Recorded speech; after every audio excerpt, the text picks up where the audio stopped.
Hello दोस्तों, welcome to main point study. So आज हम करने वाले हैं पार्ट 6 कक्षा 10 का भूगोल का, जिसका नाम है विनिर्माण उद्योग, और हम करने वाले हैं इसका part 3। First and second part पहले अपलोड हो चुका है, लिंक नीचे डिस्क्रिप्शन में है, पहले वो जाकर देखना।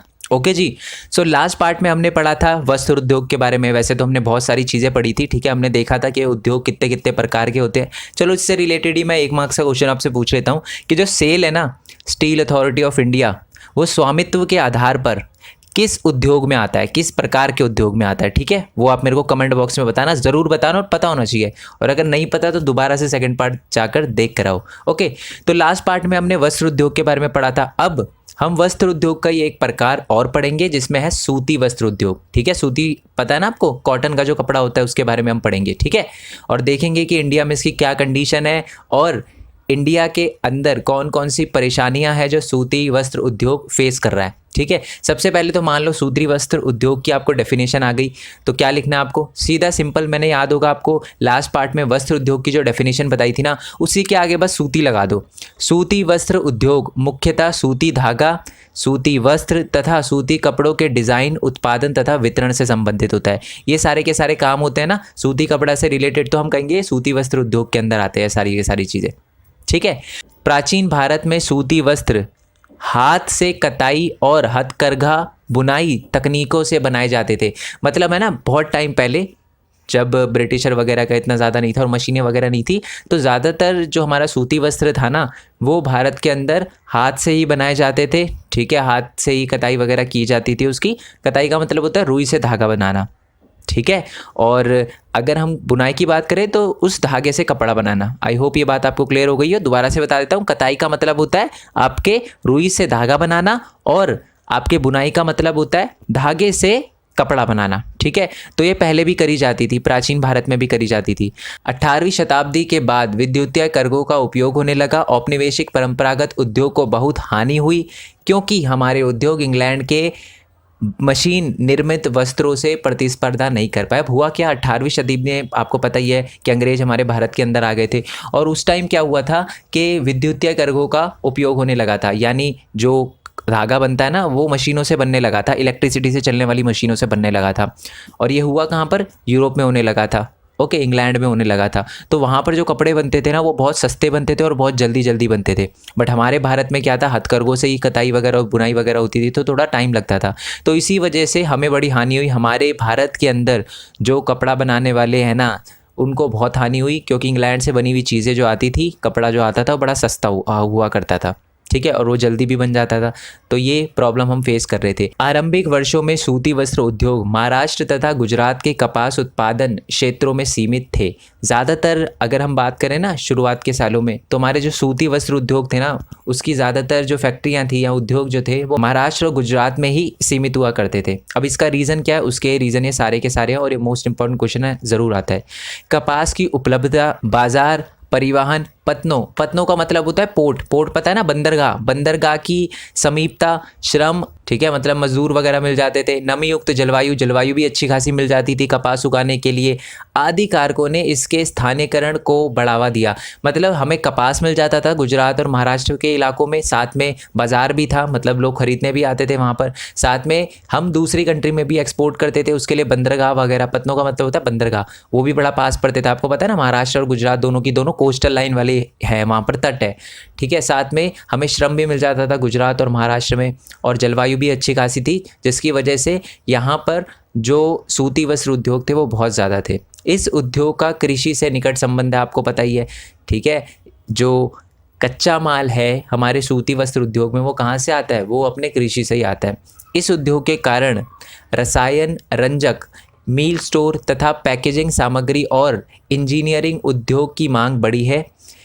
फलस्वरूप इन उद्योग का विकास हुआ। इसका मतलब है कि हमारे सूती वस्त्र उद्योग के कारण है ना, ये जो मील स्टोर और तथा पैकेजिंग सामग्री, इन सारी की सारी चीज़ों की भी ज़रूरत पड़ती है सूती वस्त्र उद्योग में। तो इनके कारण जो ये सारे के सारे इंजीनियरिंग उद्योग है, पैकेजिंग उद्योग है, पैकिंग भी होती है ना, तभी तो दूसरी कंट्री में एक्सपोर्ट किया जाता है। ये सारे के सारे जो उद्योग है, उनको भी बढ़ावा मिला है, उनका भी विकास हुआ, ठीक है। अब देखो, कताई कार्य महाराष्ट्र, गुजरात तथा तमिलनाडु में केंद्रित है। मैंने आपको दो चीज़ें बताई थी, एक तो कताई बताई थी और एक बुनाई बताई थी। कताई का मतलब क्या होता है, रुई से धागा बनाना। तो ये सारी की सारी चीज़ें अपने महाराष्ट्र में, गुजरात में और तमिलनाडु में केंद्रित है। ये सारी की सारी चीज़ें जो धागा बनाना होता है रुई से, वो आपके जो फैक्ट्रियाँ वगैरह है सारे के सारे काम महाराष्ट्र, गुजरात और तमिलनाडु में होते हैं। लेकिन सूती, रेशम, जरी, कशीदाकारी आदि में बुनाई के परंपरागत कौशल और डिज़ाइन देने के लिए बुनाई अत्यधिक विकेंद्रीकृत है। इसका मतलब मैं आपको समझा देता हूँ। हमारे भारत में कताई तो सिर्फ महाराष्ट्र, गुजरात और तमिलनाडु के इलाकों में होता है, बट जो हमारे देश के अंदर बुनाई है ना, बुनाई मतलब अलग अलग टाइप का कपड़ा। आपने सुना होगा कि रेशमी साड़ी हो गई, सिल्क की साड़ी हो गई, कोल्हापुरी साड़ी हो गई, ठीक है। अलग अलग हर एरिया में, हर अलग अलग राज्य में ना अलग अलग टाइप का कपड़ा होता है। तो इसी के हिसाब से, डिज़ाइन के हिसाब से और उनके कशीदाकारी के हिसाब से ना जो हमारी ये बुनाई की तकनीकें होती है ना, वो अलग अलग राज्य में है। तो इसलिए वो विकेंद्रीकृत है। विकेंद्रीकृत यानी हर अलग अलग जगह पर अलग अलग तरीके से होता है, ठीक है। भारत में कताई उत्पादन विश्व स्तर का है, लेकिन बुनाई वस्त्र कम गुणवत्ता वाला है। हमारे यहाँ पर धागा तो बहुत अच्छी क्वालिटी का बनता है, ये बहुत इंपॉर्टेंट बात है, याद रखना। हमारे यहाँ पर धागा तो बहुत अच्छी क्वालिटी का बनता है, बट कपड़ा इतना अच्छी क्वालिटी का नहीं बनता, ठीक है। अब देखो, जो बुनाई होती है ना, यानी जो कपड़ा बनाना होता है, ठीक है, वो दो जगहों से होता है। एक तो होता है कारखानों द्वारा निर्मित लूमेज, कारखाने यानी जो बड़ी बड़ी फैक्ट्रियाँ होती है, उसमें बड़ी बड़ी मशीनें लगाकर कपड़ा बनाया जाता है धागों से। और दूसरी तरफ क्या होता है, विद्युत चालित करघों तथा हथकरघों द्वारा निर्मित लूमेज, यानी छोटे छोटे घरों में क्या होती है, बिजली से चलने वाली या हाथों से चलने वाली क्या होती है, मशीनें होती है, जिससे धागे से कपड़ा बनाया जाता है। तो भारत में इन दो तरीक़ों से क्या होता है, कपड़ा बनाया जाता है, ठीक है। अब इससे रिलेटेड ही क्वेश्चन है जो एग्जाम में ज़रूर पूछा जाता है, इसलिए मैंने इस बार क्वेश्चन भी लिखा है आपके लिए, ठीक है। भारत देश में विद्युत चालित करघों तथा हथकरघों द्वारा निर्मित लूमेज की अपेक्षा कारखानों द्वारा निर्मित को कम रखना क्यों ज़रूरी है। मतलब क्वेश्चन ये पूछा गया है कि बुनाई जो होती है ना, तो इस वाले में कम बुनाई होनी चाहिए और इस वाले में ज़्यादा बुनाई होनी चाहिए, ठीक है। विद्युत चालित करघे तथा हथकरघों द्वारा निर्मित जो लूमेज है ना, उसमें ज़्यादा कपड़ा बनाया जाना चाहिए, इसमें कम कपड़ा बनाया जाना चाहिए। इसका कारण क्या है, इसका कारण यह है कि जो विद्युत चालित करघे तथा हथकरघे होते हैं ना, वो ज़्यादातर हमारे जो गरीब लोग हैं, ठीक है, अपने घर में लघु उद्योग लगाकर बनाते हैं, ठीक है। तो अगर हमें गरीब लोगों को सपोर्ट करना है, ठीक है, अगर गरीब लोगों को नियमित रोजगार चाहिए, तो यहाँ पर आपका ज़्यादा कपड़ा बनना चाहिए, ठीक है। इसलिए ही विद्युत चालित करघे तथा हथकरघों द्वारा निर्मित लूमेज ज़्यादा होना चाहिए, ताकि जो गरीब लोग हैं उनको रोज़गार मिलता रहे, ठीक है, और उनका भी विकास होता रहे। क्योंकि देखो, बड़ी बड़ी फैक्ट्री में काम करने वाले का तो विकास पहले से ही हो रहा है, ठीक है,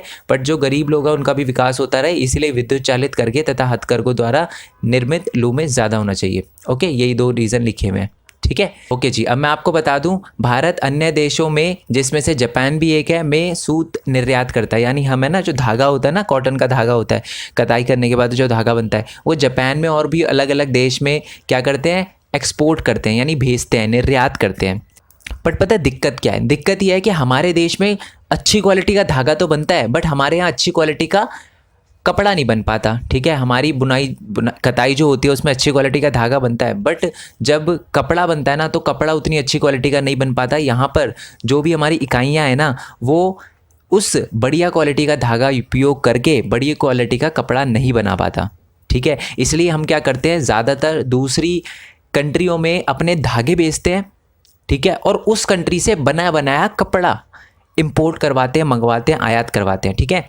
हमारे देश में उच्च कोटि का धागा बनता है, परंतु बुनाई और कताई तथा प्रक्रमण इकाइयों में उत्पन्न किए गए उचित कोटि के धागे का उपयोग नहीं कर पाती, जिसके परिणाम स्वरूप हमारे बहुत से कताई करने वाले सूती धागे का निर्यात करते हैं, जबकि कपड़े निर्माता को कपड़ा आयात करना पड़ता है। मैं आपको बता ही चुका हूँ, बहुत ख़राब हमारी इंडिया की कंडीशन है। मेरे कहने का मतलब, हमारे यहाँ धागा तो बड़ी अच्छी क्वालिटी का बनता है, बट जो कपड़ा है वो ख़राब क्वालिटी का बनता है, इसलिए हमें कपड़ा मंगवाना पड़ता है और इसलिए हम धागा बेचते हैं, ठीक है, दूसरी कंट्री में। अब यही क्वेश्चन आ जाता है कि हमारे लिए अधिक मात्रा में धागे का निर्यात की अपेक्षा बुनाई क्षेत्र को सुधारना क्यों आवश्यक है। यानी है ना, हम क्या करते हैं, धागा एक्सपोर्ट करते हैं, तो धागा एक्सपोर्ट करने की जगह हमें अपने भारत के अंदर बुनाई क्षेत्र को सुधारने की क्यों ज़रूरत है। पहली बात तो, अगर हम बुनाई क्षेत्र को सुधारेंगे ना भारत के अंदर, यानी अगर जैसे कि मैंने बताया अच्छी क्वालिटी का धागा बनता है बट कपड़ा अच्छी क्वालिटी का नहीं बनता, तो हमें क्या करना चाहिए, अपने बुनाई क्षेत्र को थोड़ा सुधारना चाहिए, ठीक है। इससे पहली बात तो ये होगी कि बुनाई क्षेत्र में ज़्यादातर लोगों को रोज़गार मिलेगा, और दूसरी चीज़ ये होगी कि देखो, अभी हम धागा बेचते हैं, अब मान लो धागा है 8 रुपये का, ठीक है। बट हम क्या करेंगे, अगर बना बनाया कपड़ा बेचेंगे तो वो 80 रुपये के हिसाब से बिकेगा। तो इसलिए अगर हम सूती धागे के मुकाबले अगर हम कपड़ा बेचेंगे दूसरी कंट्री में तो हमें ज़्यादा धन की प्राप्ति होगी।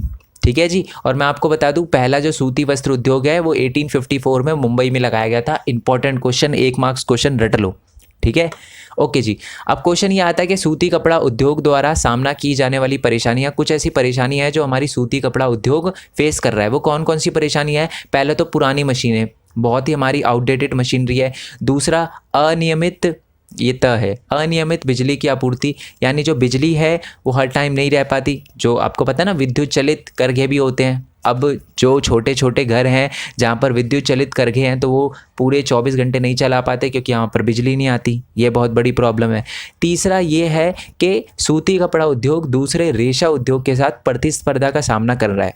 ठीक है, इसका क्या मतलब है? ज़्यादातर लोग क्या करते हैं, अब कॉटन की जगह नायलॉन वगैरह और दूसरे अलग अलग टाइप के कपड़ों का यूज़ कर रहे हैं, अलग अलग धागों का उपयोग कर रहे हैं। तो सूती कपड़ा उद्योग की जो डिमांड है वो धीरे धीरे घट रही है।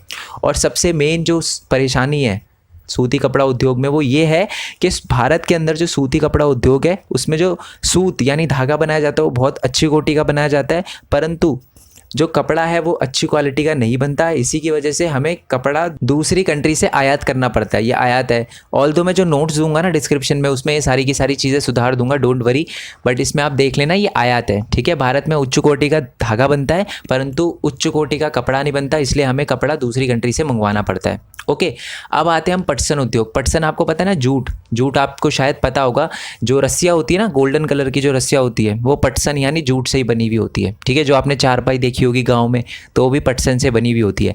मैं आपको बता दूं कि जो भारत है पटसन व पटसन निर्मित सामान का सबसे बड़ा उत्पादक है। यानी हमारे यहाँ पर पटसन जो है और साथ में पटसन निर्मित सामान है वो बहुत बड़ी क्वांटिटी में उगता है। ठीक है, परंतु हम सेकंड नंबर पर सबसे ज़्यादा पटसन और पटसन निर्मित जो सामान है उसको निर्यात करते हैं। मेरे कहने का मतलब भारत में सबसे ज़्यादा पटसन उगता है।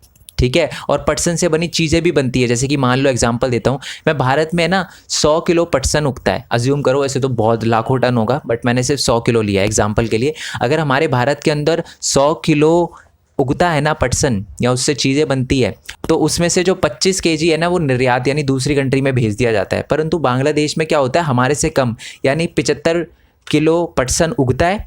ठीक है, और वो 50 केजी निर्यात कर देता है। ठीक है, वो दूसरी कंट्री में एक्सपोर्ट कर देता है, निर्यात कर देता है। अब क्वेश्चन ये आता है कि जी ऐसा क्यों, बांग्लादेश इतना सारा पटसन वो निर्यात क्यों कर देता है? क्योंकि उनके पास पटसन को प्रोसेस कर कर पटसन की चीज़ें बनाने के लिए फैक्ट्रियाँ नहीं है। ठीक है, उनके पास फैक्ट्रियाँ नहीं है। अब ऐसा मैं क्यों बोल रहा हूँ और ऐसा क्यों हुआ इनके साथ? 1947 में ना भारत का जब विभाजन हुआ था तो ज़्यादातर जो पटसन की मिलें थी ना वो भारत के अंदर रह गई। आपको पता है ना, वेस्ट बंगाल, तो भारत के अंदर ही ज़्यादातर पटसन की मिलें रह गई, जिसका जो परसेंटेज है वो 3/4 है। यानी अगर मान लो 100 पटसन की मिलें थी तो उसमें से सिर्फ 25 मिलें बांग्लादेश के अंदर गई और बाकी 75 मिलें भारत के अंदर रह गई। इसलिए जो बांग्लादेश है आज ज़्यादातर जो पटसन है अपना उसको निर्यात कर देता है क्योंकि वो प्रोसेस ही नहीं कर पाता। ठीक है, और मैं आपको बता दूं जो पहली पटसन का उद्योग है ना भारत के अंदर वो कोलकाता में लगाया गया था। कोलकाता के अंदर एक रिशरा नामक जगह है, वहाँ पर 1855 में लगाया गया था। ठीक है, सूती कपड़ा उद्योग कब था? 1854 में मुंबई में, और जो हमारा पटसन उद्योग था वो 1855 में कोलकाता रिशरा में। ठीक है, अब मैं आपको बता दूं कि ज़्यादातर जो हमारे पटसन उद्योग है ना वो हुगली रिवर, एक है ना कोलकाता के अंदर या वेस्ट बंगाल के अंदर एक हुगली रिवर जाती है, तो उसी के आसपास है ना ज़्यादातर पटसन उद्योग है।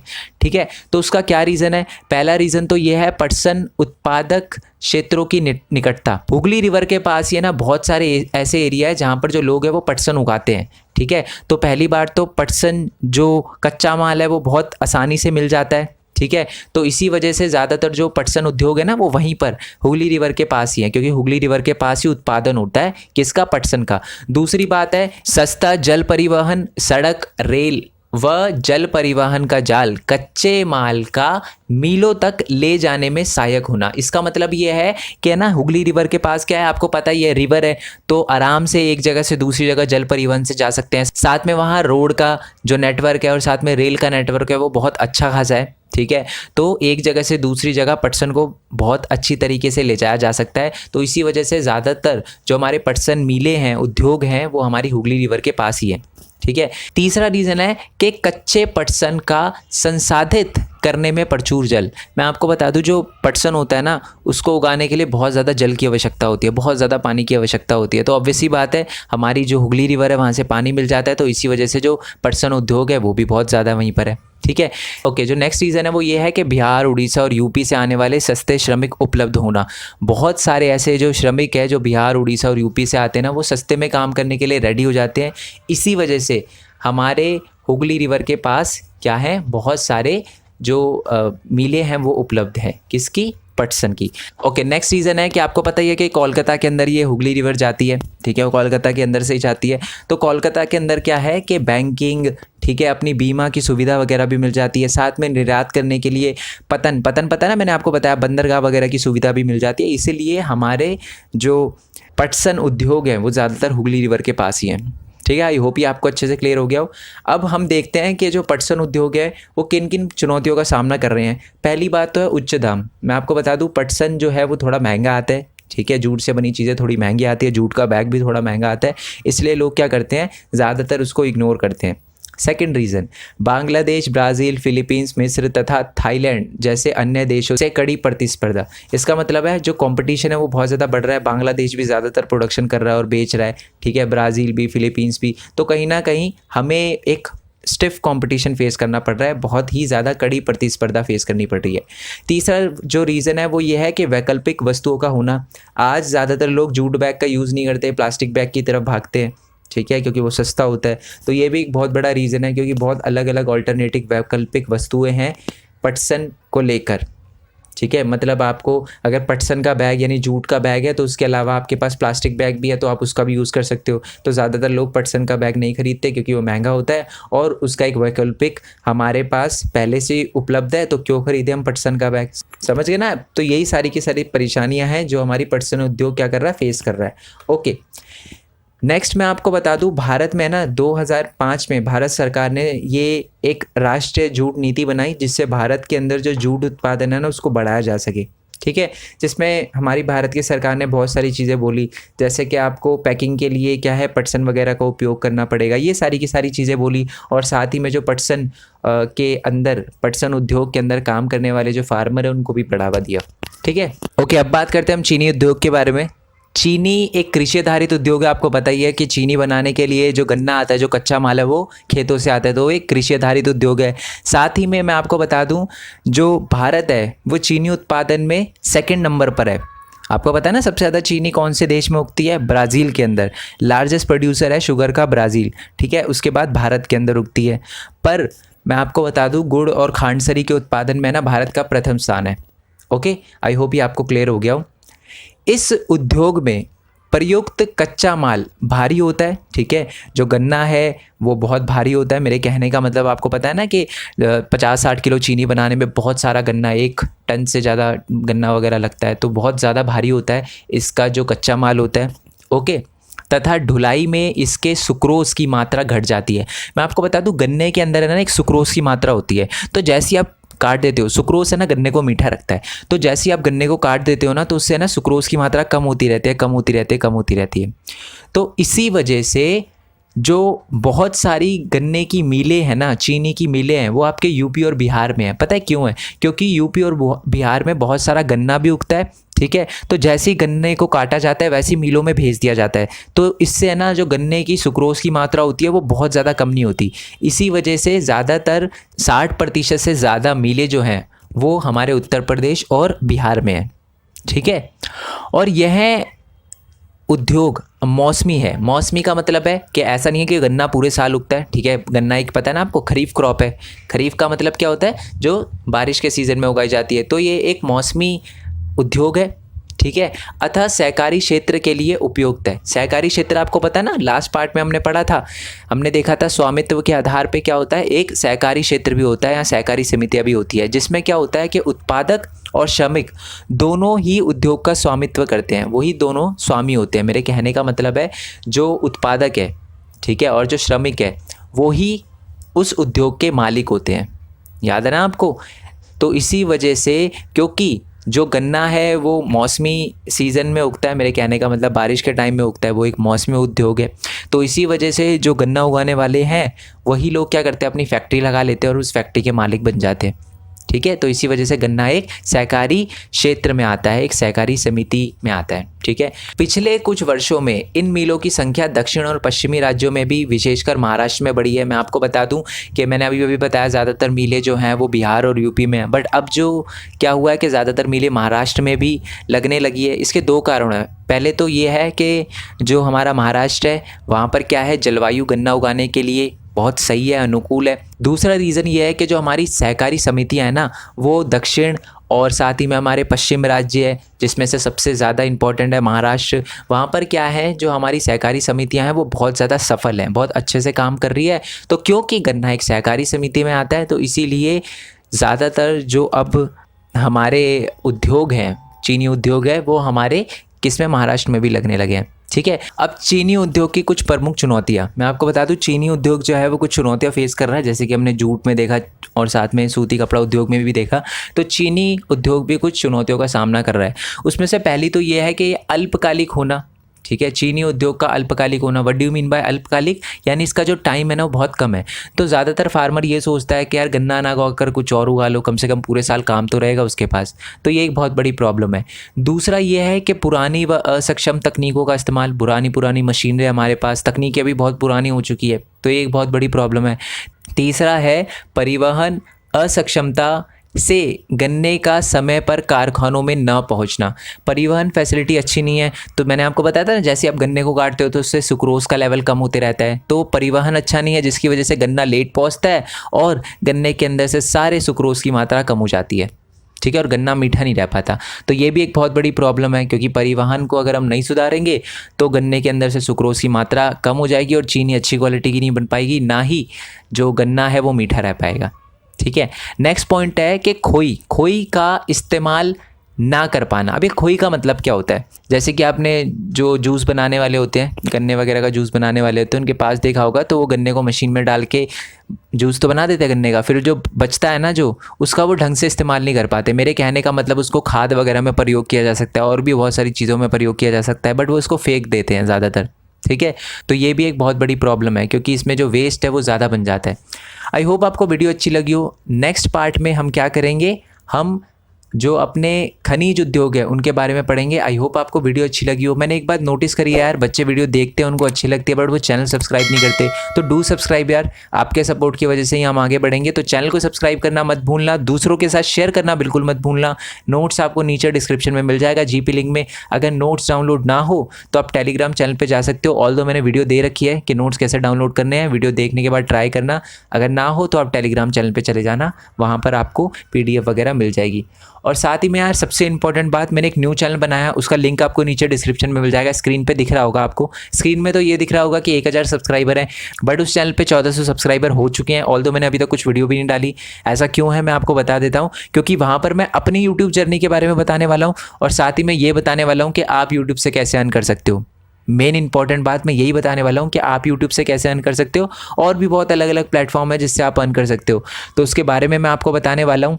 तो चैनल को सब्सक्राइब करने के बाद, इस चैनल को भी और उस चैनल को भी सब्सक्राइब करने के बाद नोटिफिकेशन बेल ज़रूर दबा देना, जिससे मैं कोई भी वीडियो डालूँ तो आपके पास सबसे पहले नोटिफिकेशन आए। और आप चाहो तो मेरे को इंस्टाग्राम, फेसबुक, ट्विटर, टेलीग्राम पे फॉलो कर सकते हो, मर्जी है आपकी। सो नेक्स्ट वीडियो के लिए स्टे ट्यून, नेक्स्ट पार्ट के लिए स्टे ट्यून। तब तक के लिए थैंक यू सो मच। जय हिंद, जय भारत, वंदे मातरम। और जितने भी मैंने चैप्टर अपलोड किए होंगे ना, चाहे वो हिस्ट्री के हो गए, चाहे किसी के भी हो गए, हिंदी मीडियम, उसका भी लिंक नीचे डिस्क्रिप्शन में दे रखा होगा, वो भी चेकआउट कर सकते हो। सो नेक्स्ट वीडियो के लिए स्टे ट्यून। तब तक के लिए थैंक यू सो मच। जय हिंद, जय भारत, वंदे मातरम।